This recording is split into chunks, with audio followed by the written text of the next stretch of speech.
क्या आपको लगता है कि गुस्सा या डिप्रेशन अचानक आना शुरू हो जाता है?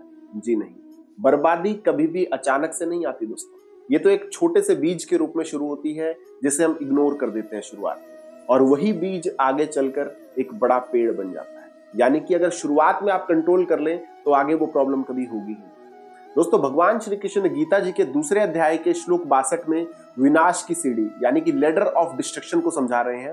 तो अगर आप इस सीढ़ी के पहले स्टेप को ही समझ जाएं तो आप अपनी लाइफ को आसानी से कंट्रोल कर सकते हैं। तो चलिए जानते हैं गीता जी के दूसरे अध्याय के श्लोक 62 को। ध्यायतः विश्यान पुंसः संगतेषु पजायते संगात सजायते कामः कामात क्रोध अभिजायते।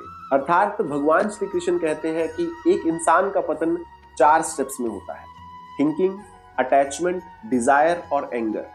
मतलब कि सबसे पहले इंसान किसी भी चीज जो भी हमें पसंद होती है उस चीज के बारे में बार बार सोचना शुरू करता है। फिर बार बार उसे सोचने से उस चीज या उस व्यक्ति से हमें लगाव होना शुरू हो जाता है, और फिर उस लगाव के कारण हमें उसे खोने का डर लगने लगता है।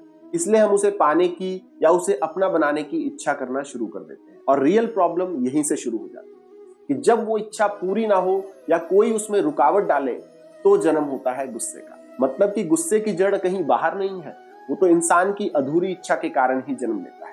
चलिए अब इस श्लोक के सार को रियल लाइफ एग्जांपल के थ्रू समझने की कोशिश करें। मान लीजिए आपने इंस्टाग्राम पर एक नया आईफोन या नई बाइक की रील देखी, तो अब ये हुआ स्टेप 1 यानी कि थिंकिंग। यानी कि अब आप यहां से बार बार उसी चीज के बारे में सोचना शुरू करेंगे। फिर उसके बाद आपने रोज उसके रिव्यूज देखना शुरू किए और उसी के सपने देखना शुरू किए। ये हुआ स्टेप 2 अटैचमेंट। यानी कि अब आपको उससे लगाव होने लगेगा, बार बार उसे ही देखने लगेगा। फिर अब आपने जिद पकड़ ली है कि मुझे ये चीज चाहिए ही चाहिए। ये स्टेप है 3 डिजायर। यानी कि अब आप उसी के बारे में उसी को लेना चाहते हैं। और जिस दिन आपने अपने घर में पापा से पैसे की डिमांड की और उन्होंने मना कर दिया तो नतीजा आप चिल्लाने लगते हैं, खाना छोड़ दिया और फाइनली घर में कलेश हो गया। ये है स्टेप 4 एंगर। क्यों? आपने भी देखा होगा कि अक्सर ऐसा ही होता है। तो अब जरा सोच के देखिए कि क्या पापा का मना करना गुस्सा आने का असली कारण था? जी नहीं, कारण था वो अटैचमेंट जो आपने हफ्तों पहले से उस एड को, उस रील को देखकर अपने दिमाग में पालना शुरू कर दिया। लेकिन अगर आप स्टेप 1 पर ही अपना ध्यान हटा लेते तो स्टेप 4 तक पहुंचने की नौबत ही नहीं है। तो दोस्तों, भगवान श्री कृष्ण यहाँ पर समझा रहे हैं कि अगर अब आपको गुस्सा आने लगा है तो समझ लो कि आप बर्बादी के दरवाजे पर खड़े हैं। लेकिन पिक्चर अभी बाकी है। गुस्सा आने के बाद इंसान के दिमाग में कुछ केमिकल लोचा कैसे होता है, कैसे एक समझदार इंसान पूरी तरह से पागल होकर अपनी बुद्धि को खो देता है, इसका खौफनाक अंजाम अगले श्लोक में बताया गया है।